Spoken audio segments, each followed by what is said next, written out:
Эта история произошла со мной в далеком детстве. Я еще никому не рассказывала об этом, но во время того отдыха в санатории был один жуткий случай. В санаторий я попала по направлению после тяжелого бронхита. Не могу сказать, что там совсем уж было ужасно, но шестилетнему домашнему ребенку, который даже в детский сад никогда не ходил, в первое время пришлось тяжело. Я была тихой робкой девочкой. Пока родители были на работе, со мной нянчилась бабушка, а братьев и сестер у меня не было. То есть в детском коллективе и без старших родных я оказалась впервые. Природная стеснительность и еще плохо развитые социальные навыки затрудняли мое общение с другими детьми. Хотя мне очень хотелось поиграть с девочками в куклы или в мяч, но заканчивалось все тем, что я сторонилась остальных на прогулке и сидела одна во время обеда.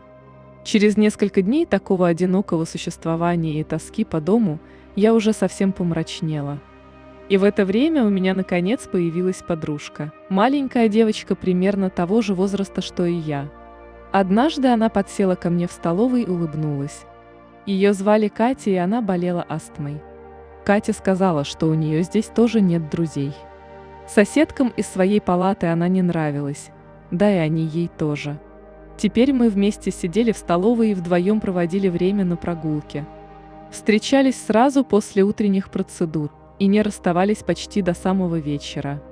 Она, как и я, была молчуньей. Мы мало разговаривали, но так мне нравилось даже больше. Она подсаживалась ко мне во время просмотра мультфильмов. Заглядывала украдкой в палату вечером, чтобы, стоя в проеме двери, помахать рукой, таким образом желая спокойной ночи. Так мы дружили все время, что я была в санатории. Но близился мой отъезд. Я сказала Кате, что скоро уезжаю, и она загрустила, потому что других друзей у нее не было, а находиться здесь она должна была еще долго. В последний день перед моим отъездом мы, как всегда, гуляли по парку, прилегающему к санаторию. Аллея, усеянная осенними листьями, радовала только меня, а Катя шла, понурив голову. Мне тоже было жаль с ней расставаться, но я очень хотела домой. Мне уже надоело видеть родителей раз в неделю, когда они приезжали меня навестить. «А давай сыграем в прятки», – вдруг предложила Катя и сразу как-то оживилась. Я согласилась, и мы сошли с дороги, двинувшись вглубь деревьев. Катя водила первой. «Раз, два, три, четыре, пять. Я иду тебя искать», – весело пропела моя подружка, прикрыв глаза ладошками. Я отбежала на небольшое расстояние и спряталась за широким стволом дерева. Она быстро нашла меня, и мы расхохотались. Сама я отыскала Катю еще быстрее. Ее астма не позволяла ей много и быстро бегать, так что пряталась она недалеко, и я быстро находила ее по шумному дыханию. Так мы веселились, бегая и вороша опавшие листья, уходя все дальше и дальше в густые заросли деревьев. Парк был огромным, поэтому в какой-то момент аллея совершенно скрылась из виду. Мы так заигрались, что забыли о времени. О том, что время прогулки давно закончилось и нужно идти на обед, мне напомнил мой желудок. Аппетит на свежем воздухе разыгрался не на шутку. Я решила, что сейчас в последний раз отыщу Катю, и мы вернемся. Мой слух уловил знакомое хрипловатое дыхание, и я кинулась к дереву, за которым ожидала обнаружить свою подругу. Но там никого не оказалось. Думая, что ошиблась, я стала бегать вокруг других ближайших деревьев, но безрезультатно. Снова хриплое дыхание, но уже чуть дальше.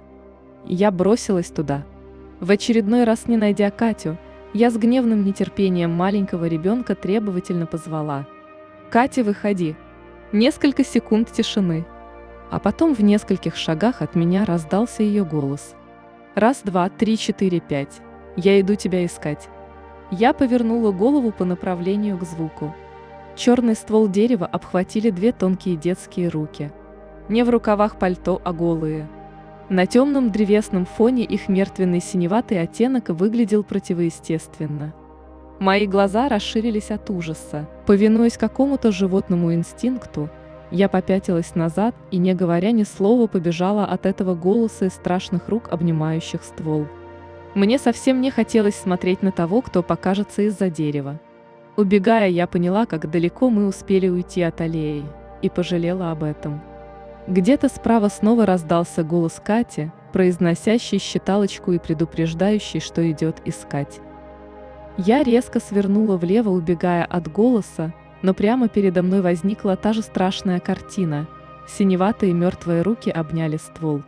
Я резко затормозила, одновременно слыша тихий смех уже с третьей стороны.